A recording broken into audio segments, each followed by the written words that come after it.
राजा और मूर्ख नौकर की कहानी। बहुत पुरानी बात है। एक राजा के पास नौकर था। राजा उस नौकर पर बहुत विश्वास करता था, क्योंकि वह नौकर राजा का भक्त था।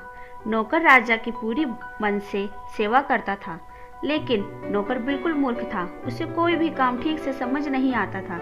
राजा जब भी विश्राम करता, नौकर उसकी सेवा के लिए हाजिर हो जाता था, उसके लिए हाथ पंखा चलाता था। एक दिन की बात है, जब राजा सो रहा था और नौकर उसके लिए पंखा झाड़ रहा था, तभी एक मच्छर भिनभिनाते हुए राजा के ऊपर आकर बैठ जाता है।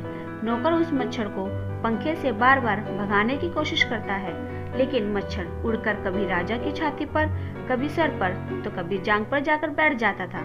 ये देखकर नौकर को क्रोध आ जाता है और वह पंखा छोड़कर तलवार निकाल लेता है। जब मच्छर राजा के माथे पर बैठता है, तो नौकर तलवार लेकर राजा की छाती पर चढ़ जाता है। ये देखकर राजा काफी डर जाता है। फिर मच्छर माथे से उड़ जाता है, तो नौकर उसे मारने के लिए हवा में तलवार चलाता है। इसके बाद मच्छर राजा के सर पर जाकर बैठ जाता है, तो नौकर के तलवार से राजा के बाल कट जाते हैं, और जब मूंछ पर बैठता है तो मूंछ कट जाती है। ये देखकर राजा कमरे से जान बचाकर भागता है। इस कहानी से